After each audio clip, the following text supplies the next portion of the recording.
David Helm, I think, is kind of the embodiment of liberal arts.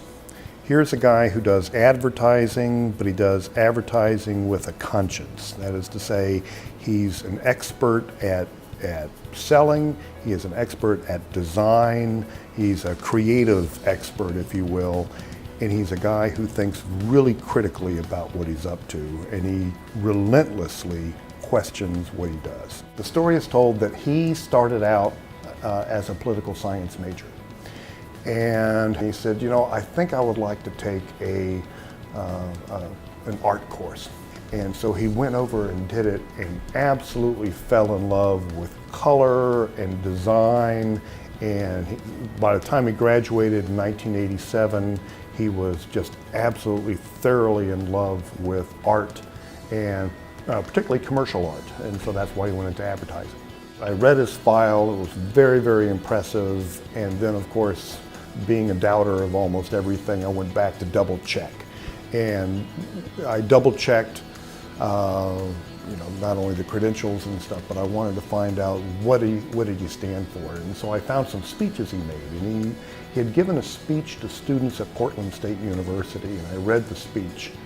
And it was incredibly thoughtful. Again, what he had done, it was talking about the work he does in advertising, but talking about its place in the world and responsibility and community.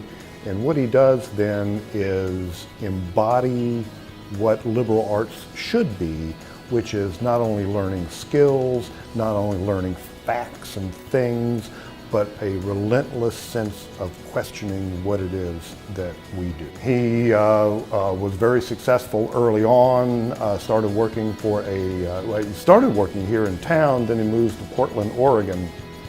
And the company that he works with has an office in Amsterdam. He's transferred to Amsterdam. He has a bit of an international reputation. He goes back to the agency in Portland, and at that point was sharing a position. He was working part of the year in Portland and then partly teaching ethics and advertising at Virginia Commonwealth University in Richmond.